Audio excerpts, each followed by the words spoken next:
Hello friends, welcome to Jagran IAS PCS. ये 19th में Indian express का एनालिसिस है। यहाँ पे जो भी न्यूज आर्टिकल्स यूपीएससी और स्टेट पीसीएस के लिए इंपॉर्टेंट होते हैं, हम उनको डिस्कस करते हैं। हम इन न्यूज आर्टिकल्स के शॉर्ट नोट्स भी प्रोवाइड करते हैं जो इनके समरी होते हैं, और ये हमारे टेलीग्राम चैनल पे अवेलेबल होंगे। चलिए शुरू करते हैं फर्स्ट न्यूज आर्टिकल के साथ, जो कि एडिटोरियल पेज से लिया गया है। अभी prime minister Narendra Modi Europe के विजिट पे हैं और वे अभी नीदरलैंड में थे। नीदरलैंड जो है वहाँ का सेमीकंडक्टर इकोसिस्टम, इस टेक्नोलॉजी के मामले में नीदरलैंड जो है अच्छा खासा डेवलप्ड है।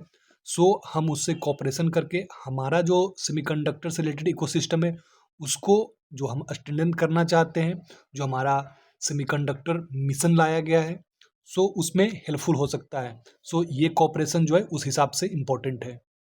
इस न्यूज आर्टिकल में बताया गया है कि सेमीकंडक्टर जो है एक स्ट्रेटजिक टेक्नोलॉजी है। स्ट्रेटजिक टेक्नोलॉजी कहने का मतलब स्ट्रेटजिक टेक्नोलॉजी, इसका मतलब क्या हुआ? आजकल सेमीकंडक्टर से बना हुआ चिप जो है वो हर टेक्नोलॉजी में यूज होता है, चाहे वो मोबाइल फ़ोन हो, टीवी हो, या फिर नेशनल सिक्योरिटी से रिलेटेड जो डिफेंस इक्विपमेंट्स है वो हो, स्पेस प्रोग्रामिंग हो, और कंप्यूटर में तो कहने की बात है ही नहीं है। सो जिसमें भी कंट्रोल्ड वे में ऑपरेशन चाहिए होता है, वो टेक्नोलॉजी जिसमें कंट्रोल्ड ऑपरेशन चाहिए होता है उसमें चिप यूज होता है, और चिप को जो है ब्रेन कहा जाता है।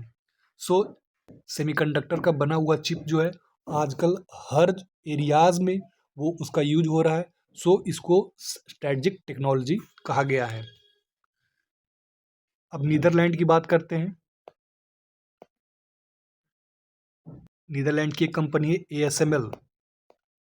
ये जो है UV extra ultraviolet lithography machine, ये एडवांस्ड चिप जो है इस मशीन के थ्रू डिजाइन किया जाता है और मैन्युफैक्चर किया जाता है। सो इस तरह का जो मशीन है ये जो है इसको सिर्फ ASML ही प्रोड्यूस करती है, मैन्युफैक्चर करती है।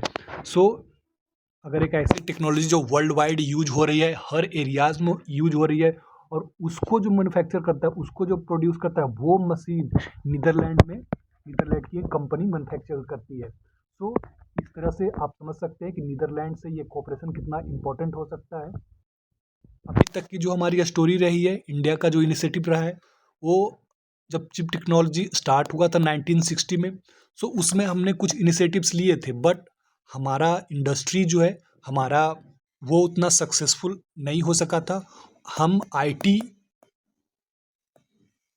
सॉफ्टवेयर इसमें तो हमने अच्छा काम किया और हमारा जो ग्रोथ है इससे लेट ग्रोथ भी काफ़ी देखने को मिला, बट इस तरह के जो कटिंग एज टेक्नोलॉजी है इसमें कहीं ना कहीं हम पीछे रह गए। अभी जब ये 2020 में जो कोरोना आया था उसके बाद जो सप्लाई चेन में डिसरप्शन हुआ था, उसके बाद ये उम्मीद मतलब कि ये देखने को आया कि ये टेक्नोलॉजी जो इम्पोर्टेंट है, अगर इसका जो है ब्लॉकेड होता है, मतलब कंट्रीज जो है इसको एज अ वेपन यूज करती है, तो फिर जो है ये स्ट्रेटजिकली बहुत ही इंपॉर्टेंट है। सो 2020 के बाद ये नेशनल जो हमारा इंडिया सेमीकंडक्टर मिशन है इसको लॉन्च किया गया, और अभी जो है इस प्रोजेक्ट के अंडर बहुत सारे डिफरेंट प्रोजेक्ट जो है लॉन्च किए गए हैं इंडिया में। उसी में एक गुजरात में जो टाटा का सेमीकंडक्टर फैब्रिकेशन प्लांट है। फैब्रिकेशन कहने का मतलब हम जो है हमारा जो अचीवमेंट है इसमें ये कि हम डिजाइन कर सकते हैं, मतलब कि हमारे टैलेंट जो है चिप डिजाइनिंग में है। बिकॉज 1960 से 1990s या 2000 के अंतराल में यहाँ पे जो है हमने डिजाइनिंग और इससे रिलेटेड इन्वेस्टमेंट किया, तो उसका रिजल्ट दिख रहा है, बट हमने मैन्युफैक्चरिंग की ओर उतना ध्यान नहीं दिया, और दूसरे countries like China, south Korea, Taiwan, US और यूरोपियन कंट्री इसमें कहीं आगे निकल गए। सो हमारे पास डिजाइनिंग टैलेंट है, मतलब कि हम डिजाइन कर सकते हैं, बट मैन्युफैक्चरिंग के लिए जो प्लांट चाहिए होता है वो फैब्रिकेशन प्लांट होता है, मतलब कि सेमीकंडक्टर वेफर पे डिजाइन करके सर्किट्स को फिट करना और फिर उसको मैन्युफैक्चर करना, ये पूरा सिस्टम जो है सेमीकंडक्टर फैब्रिकेशन प्लांट, और वो प्लांट जो है गुजरात धोलेरा में ये अभी किया जा रहा है इस प्रोजेक्ट को। सो नीदरलैंड जो है इस प्रोजेक्ट में हमें कोऑपरेट करेगा। इसके अलावा एक दूसरा जो कोऑपरेशन का पहलू है वो ये है कि चाइना, जो कि एक डोमिनेंट पावर है इस टेक्नोलॉजी में, बट चूंकि उसकी एक ये भी छवि है कि वो इसको जो है एज अ वेपन की तरह यूज कर सकता है। बिकॉज अभी जो यूएस के द्वारा रेस्ट्रिक्शंस लगाए गए थे, मतलब ट्रेड टैरिफ वॉर, और उससे रिलेटेड वॉर के चलते चाइना और यूएस में जो राइवलरी है, चाइना ने भी इस तरह के जो रेयर अर्थ मिनरल्स होते हैं जो सभी कंडक्टर के लिए यूजफुल होते हैं, उसके एक्सपोर्ट में इसने रेस्ट्रिक्शंस लगाया, और उससे फिर सप्लाई चेन जो है डिसरप्ट हुआ।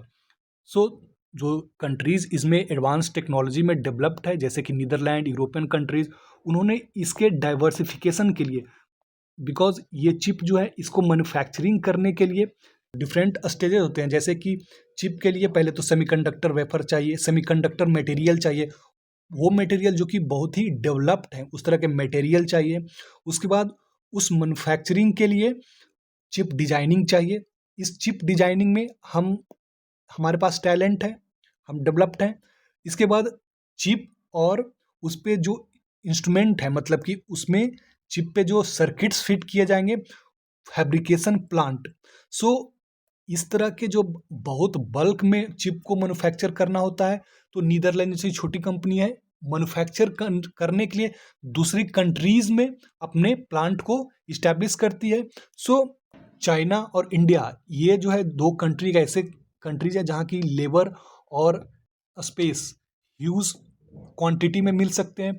बट चाइना के बारे में जो मैंने अभी बताया कि उसकी जो स्ट्रैटजी थी, उसके वजह से दूसरे कंट्रीज जो इस टेक्नोलॉजी में डेवलप्ड हैं वो डाइवर्सिफाई कर रहे हैं, मतलब कि दूसरे कंट्रीज की ओर देख रहे हैं। सो इंडिया जो है इस मामले में एक अट्रैक्टिव डेस्टिनेशन बन सकता है और बन भी रहा है। इसी वजह से ये प्राइम मिनिस्टर का जो विजिट है और ये एमओयू वगैरह जो साइन हुआ है वो इम्पोर्टेंट हो जाता है।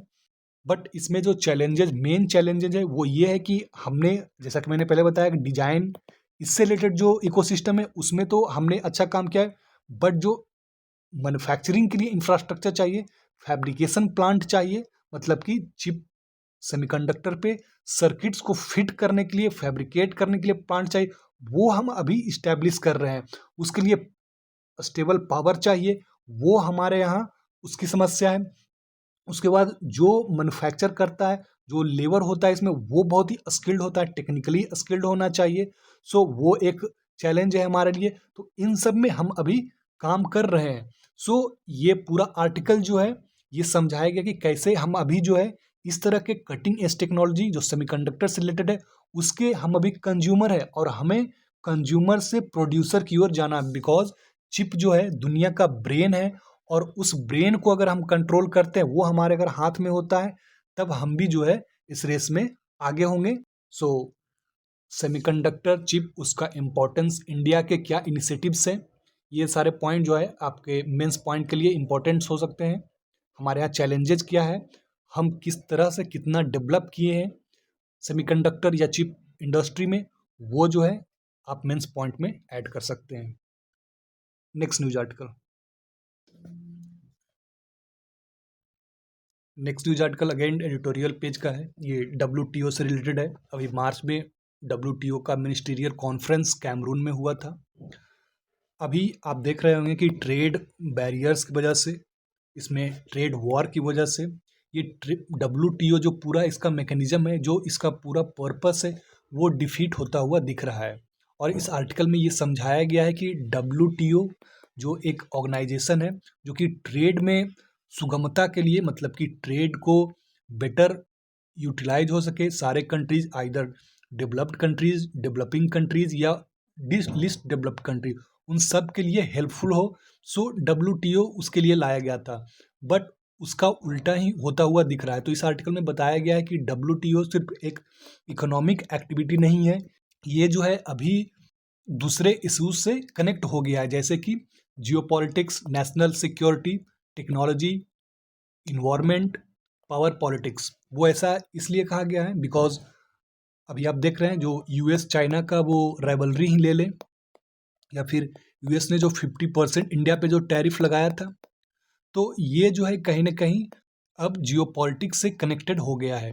और ये नेशनल सिक्योरिटी, बिकॉज अगर कोई कंट्री जो है इस तरह से, जैसे कि अभी आप ईरान वॉर देख लीजिए, ईरान वॉर की वजह से जो स्टेट ऑफ हॉर्मुज उसको चोक किया गया, उसके वजह से ऑयल सप्लाई में जो डिस्ट्रप्शंस आया, उसके वजह से अभी इन्फ्लेशन, फर्टिलाइजर, सो उससे एग्रीकल्चर इफेक्ट हो सकता है, उससे फूड सिक्योरिटी इफेक्ट हो सकती है। उसके बाद जो क्लाइमेट चेंज है उसकी वजह से जो इन्वायरमेंट है वो इफेक्ट हो रहा है, और इन्वायरमेंट एग्रीकल्चर को इफेक्ट कर सकता है। सो पूरा का पूरा जो सिस्टम है ट्रेड का, वो geopolitics, national security, technology, environment, इन सब से कनेक्टेड है, और अब ये ज़्यादा होता जा रहा है। जबकि डब्ल्यूटीओ जो है ओल्ड थिंकिंग, मतलब ट्रेड एक इकोनॉमिक एक्टिविटी है, इस थिंकिंग पे ही बेस्ड है। और आप जानते होंगे कि डब्ल्यूटीओ जो है कंसेंसस बेस्ड ऑर्गेनाइजेशन है, मतलब कि इसमें सारे कंट्रीज की सहमति होती है किसी डिसीजन में। सो डब्ल्यूटीओ में कोई डिसीजन लिया जाना वो बहुत ही कॉन्फ्लिक्टेड हो गया है या रेयर हो गया है, बिकॉज सबके अपने नेशनल इंटरेस्ट है, और अब जो है दूसरे एंगल्स से भी जुड़ चुके हैं, तो और ज़्यादा वो डिफिकल्ट हो गया है। कंट्रीज जो है ट्रेड को एज अ वेपनाइजेशन की तरह यूज कर रहे हैं, जिससे फूड और एनर्जी की सिक्योरिटी की समस्या आ रही है। सो इस न्यूज आर्टिकल में यही समझाया गया है कि डब्ल्यूटीओ का जो ओल्ड थिंकिंग है, उस ओल्ड थिंकिंग से निकलकर ट्रेड को एज अ ब्रॉड पर्सपेक्टिव से देखना चाहिए, और तब जो है जो डिस्प्यूट्स है, जो कॉन्फ्लिक्ट है, उसको उस बेसिस पे रिजॉल्व करना चाहिए। नहीं तो जो कंसेंसस बेस्ड डब्ल्यूटीओ का मैकेनिज्म है, तब कोई डिसीजन ही नहीं लिया जा सकेगा। उसके बाद चाइना का एक एंगल इसमें मेंशन किया गया है। चाइना का एंट्री जो है डब्ल्यूटीओ में 2001 में हुआ था। चाइना एक हाईली पॉपुलेटेड कंट्री है, और वहाँ का जो पॉलिसी है, गवर्नमेंट का पॉलिसी है, स्टेट लेड जो है इंडस्ट्रियल पॉलिसी है, मतलब कि इंडस्ट्री को स्टेट के द्वारा सपोर्ट किया जाता है, सब्सिडी दिया जाता है, और इससे जो वो प्रोड्यूस करता है वो चीप होता है, और वो चीप प्रोडक्ट जो है पूरे वर्ल्ड मार्केट में एक्सपोर्ट करता है, और ये जो है पूरे वर्ल्ड मार्केट को ग्रैब कर लेता है। इसी को चाइनीज ओवर कैपेसिटी कहा गया है, जिससे जो डेवलपिंग नेशंस है या लिस्ट डेवलप्ड कंट्रीज हैं, उनको जो है सबसे ज़्यादा नुकसान होता है। सो इसको एज अ ट्रेड वेपन की तरह भी यूज किया जा रहा है। सो इस न्यूज आर्टिकल में जो मेन से रिलेटेड जो इम्पोर्टेंट पॉइंट है वो है ट्रेड वॉर, डब्ल्यूटीओ का रेलिवेंस क्या है, और उसमें जो ये चीज़ें हैं, जो ये एंगल है, इससे कैसे इंटरकनेक्टेड है, और डब्ल्यूटीओ को रिफॉर्म्स के लिए क्या करना चाहिए, वो जो सॉल्यूशन है वो आप ऐड कर सकते हैं। आगे बढ़ते हैं next news article. Next news article again editorial page से रिलेटेड है, और ये सरांदा फॉरेस्ट जो कि झारखंड में है। पिछले साल सुप्रीम कोर्ट से के द्वारा ये ऑर्डर दिया गया था कि सरांदा फॉरेस्ट जो है इसको वाइल्ड लाइफ सेंचुरी ये डिक्लेयर किया जाए, बट झारखंड गवर्नमेंट के द्वारा इसमें डिले किया गया है, और वैसा नहीं किया गया है, इसलिए सुप्रीम कोर्ट में इससे रिलेटेड कुछ सुनवाई चल रही है। सो न्यूज़ में है सरांदा फॉरेस्ट जो है एक डेंस साल फॉरेस्ट है, मतलब कि साल ट्रीज यहाँ पाए जाते हैं, और ये एक एलिफेंट का इम्पोर्टेंट हैबिटेंट है, मतलब कि बहुत सारे एलिफेंट यहाँ रहते हैं, और आए दिन जो है ह्यूमन एलिफेंट जो कॉन्फ्लिक्ट है वो देखने को मिल रहे थे। तो इस तरह से एलिफेंट का जो हैबिटेट है वो डिस्टर्ब हो रहा है, और एलिफेंट माइग्रेट होकर के दूसरे स्टेट में, दूसरे रीजन्स में जा रहे हैं। सो पिछले साल ये केस आया था, तभी जो है सुप्रीम कोर्ट ने इस कॉन्फ्लिक्ट को कम करने के लिए, उनके हैबिटेट लॉस को बचाने के लिए, इस फॉरेस्ट को as a wildlife sanctuary declare करने के लिए ऑर्डर दिया था। स्टेट गवर्नमेंट का कहना है कि जो ये फॉरेस्ट है वहाँ पे जो ट्राइबल लोग रहते हैं, उनको अगर ये वाइल्ड लाइफ सेंचुरी अगर डिक्लेयर किया जाता है, तो उनका जो ट्राइबल राइट है, उनके हैबिटेट हैं, उनके लाइवलीहुड पे इफेक्ट पड़ सकता है, वो जहाँ रहते हैं उन एरियाज इफेक्ट पड़ सकता है, मतलब उनको डिस्प्लेस किया जा सकता है, डिस्प्लेस करना पड़ सकता है। बट सुप्रीम कोर्ट का कहना है कि जो फॉरेस्ट फॉरेस्ट राइट एक्ट है, और इसके तहत जो प्रावधान है, उसके तहत इन जनजातियों को रिहैब करने के लिए वो प्रावधान है। सो उसकी आप चिंता मत कीजिए, आप वाइल्ड लाइफ सेंचुरी की जो पूरा इकोसिस्टम है उसको प्रोटेक्ट कीजिए। ये सरांदा फॉरेस्ट जो है, यहाँ पे जो झारखंड में आयरन ओर्स है, लगभग 20% ऑफ इंडिया का जो टोटल आयरन ओर का रिजर्व है वो इन फॉरेस्ट में है। सो ये पूरा मामला जो है, अगर आयरन ओर है तो माइनिंग भी होती होगी। सो माइनिंग, कंजर्वेशन, ट्राइबल राइट्स और जो एलिफेंट के हैबिटेट्स हैं वो उनसे कॉन्फ्लिक्टेड है। So mining versus conservation versus tribal right, ये पूरा इशू है। सो ये प्रीलिम्स और मेंस दोनों के लिए इम्पोर्टेंट हो जाता है। प्रीलिम्स के लिए साल फॉरेस्ट, सरांदा फॉरेस्ट कहाँ है, ये इम्पोर्टेंट हो जाता है। उसके बाद मेंस में एज अ पॉइंट आप ये ऐड कर सकते हैं एज अ एग्जाम्पल के रूप में, इसको अपने मेंस पॉइंट में ऐड कर सकते हैं, mining versus conservation versus tribal rights. Next news article.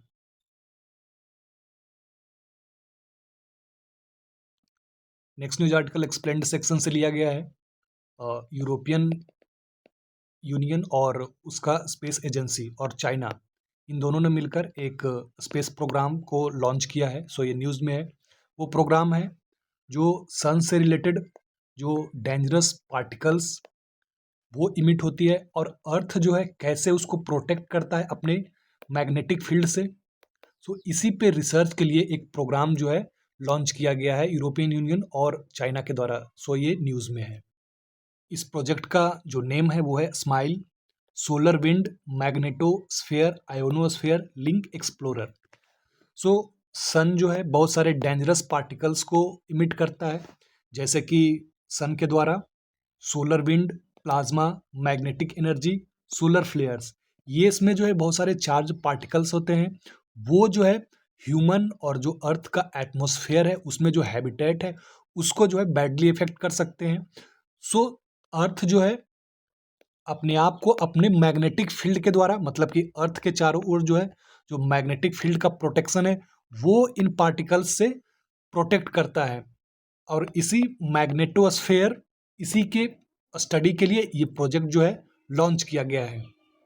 ये प्रोजेक्ट जो है इसमें जो इक्विपमेंट होंगे, पेलोड्स होंगे, वो एक्सरे और अल्ट्रावायलेट रे इसका यूज करके वो अपने स्टडी को कंप्लीट करेगा। मतलब कि इन रेज का, इन टेक्नोलॉजीज का यूज किया जाएगा।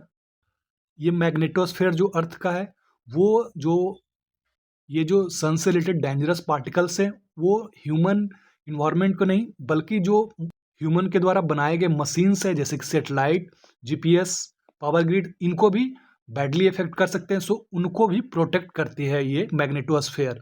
और ये जो प्रोजेक्ट लॉन्च किया गया है इससे स्पेस वेदर का भी फोरकास्ट किया जा सकेगा। सो ये जो एस्ट्रोनॉट्स स्पेस में रहते हैं उनके लिए भी ये हेल्पफुल होगा। और ये प्रोजेक्ट जो है चाइना और यूरोप का इस तरह का स्पेस से रिलेटेड फर्स्ट प्रोजेक्ट है जो संयुक्त रूप से लॉन्च किया गया है। सो आपको प्रीलिम्स पॉइंट ऑफ व्यू से ये नाम याद रखना है, स्माइल, और ये यूरोपियन यूनियन और चाइना इनके बीच एक साझा प्रोजेक्ट है। आगे बढ़ते हैं नेक्स्ट न्यूज आर्टिकल।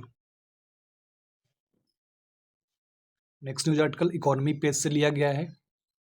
ये यूएस और चाइना के बीच जो सेमीकंडक्टर से रिलेटेड जो ट्रेड टैरिफ को लेकर के या उससे रिलेटेड जो एक्सपोर्ट में रेस्ट्रिक्शंस डाले गए थे उससे उस इशू से रिलेटेड है। यूएसए के द्वारा चाइनीज जो एक्सपोर्ट है उसको रेस्ट्रिक्ट करने के लिए बहुत सारे सैंक्शंस लगाए गए थे उसको, और टैरिफ के जरिए उनको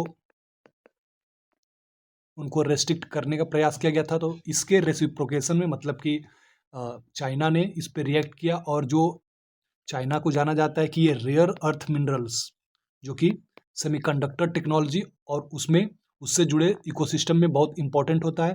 तो ये जो है चाइना में इसका काफ़ी रिजर्व है और इस रिजर्व का एक्सपोर्ट जो है चाइना दूसरे कंट्रीज को करता है। तो यूएस को जो एक्सपोर्ट होता था और यूएस के अलाइज जो था सो उनको रेस्ट्रिक्ट कर दिया गया चाइना के द्वारा इन एलिमेंट्स के एक्सपोर्ट को। सो अभी जब ट्रम्प जो है चाइना विजिट पे थे तो ये इशू जो है दोनों के द्वारा उठाया गया होगा और इसी से रिलेटेड ये इशू न्यूज़ में है। सो इस न्यूज़ से रिलेटेड जो आपके लिए इम्पोर्टेंट चीज़ें है वो है क्रिटिकल मिनरल्स, जो रेयर अर्थ मिनरल्स है वो कौन कौन से हैं वो आपको ध्यान रखने चाहिए, जैसे कि इट्रियम, स्कैंडियम, इंडियम, और दो इम्पोर्टेंट है जर्मेनियम, गैलियम। ये रेयर अर्थ एलिमेंट्स हैं जो कि सेमीकंडक्टर इंडस्ट्री के लिए बहुत ही इम्पोर्टेंट होते हैं और आजकल हर एरियाज़ में उसका यूज है और ये किसी भी कंट्री के नेशनल सिक्योरिटी, डिफेंस सिक्योरिटी तो इसके लिए बहुत ही इम्पोर्टेंट हो जाता है, बिकॉज ये स्पेस में यूज होता है, मिसाइल्स में यूज होता है। सो ये क्रिटिकल मिनरल्स और सेमीकंडक्टर ये कौन कौन से हैं वो आपको ध्यान रखनी चाहिए, ये प्रीलिम्स पॉइंट ऑफ व्यू से इम्पॉर्टेंट हो सकता है। सो ये था आज का पूरा इंडियन एक्सप्रेस का एनालिसिस। आई होप ये आपके लिए यूजफुल रहा होगा। All the best, thank you for watching.